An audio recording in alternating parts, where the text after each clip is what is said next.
1950 дугаар онд 30 мянган хятад ажилчдыг Монголд ирүүлж, барилга бүтээн байгуулалтын ажилд оролцуулж, тэд 19 дугаар хороолол 40-50 мянган барилгуудаар ажиллаж байлаа. Гэвч удалгүй зөвлөлт хятадын харилцаа ирэлс хүйтэрч, цэрэг дайны шинжтэй болж, хятад Маогийн соёлын хувьсгал хүч авч эхэллээ.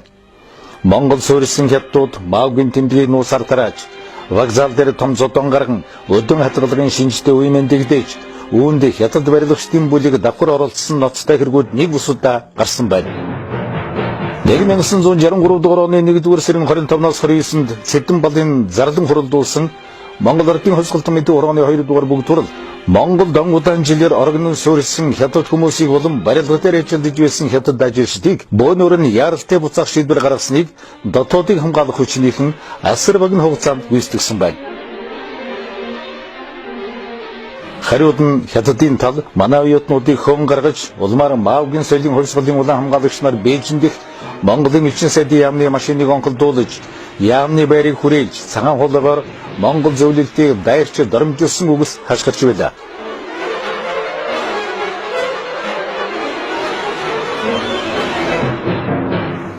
Түүнчлэн 1982 дугаар онд Монголд оршин суугч 820 гаруй хятад хүмүүсийг гэр бүлээр нь албадан бусаасан байна.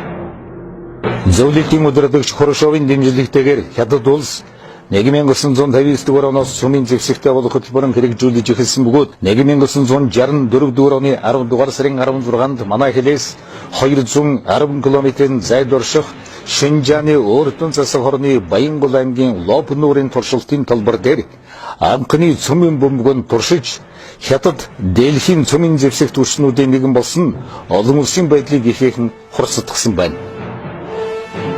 1960 оны дундуур хятадын сонин хэвлэлд Монгол улсыг өдөн хатгасан түүхийг гуйвуулсан хуулга идэвхтэй явагдаж гэлээ.